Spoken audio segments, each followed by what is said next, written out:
Hello, my name is Sarah Allred. I am a registered respiratory therapist and a trainer with Neonatal Rescue.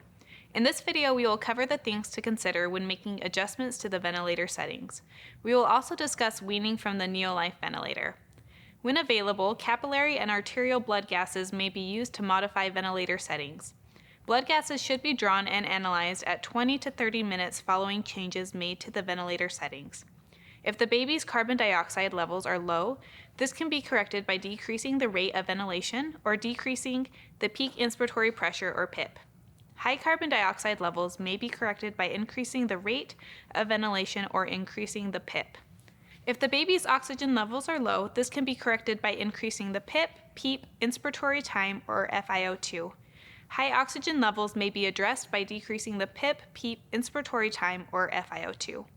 It is important to note that if capillary blood gases are being used, the PaO2 reading will not be accurate and should not be used to modify ventilator settings. We will now take a look at how to wean a neonate from mechanical ventilation. It is important to note that weaning should only begin when indicated on the how to use CPAP and how to use ventilator protocols. We begin by assessing the baby for grunting, nasal flaring, retractions, apnea, and bradycardia. If any of these signs have been present in the past hour, the baby should be monitored and evaluated again in an hour. Monitoring includes paying close attention to vitals, the respiratory distress score, breath sounds, color, and perfusion. If upon initial assessment the baby has not shown signs of grunting, nasal flaring, retractions, apnea, and bradycardia in the past hour, the healthcare provider should calculate the respiratory distress score.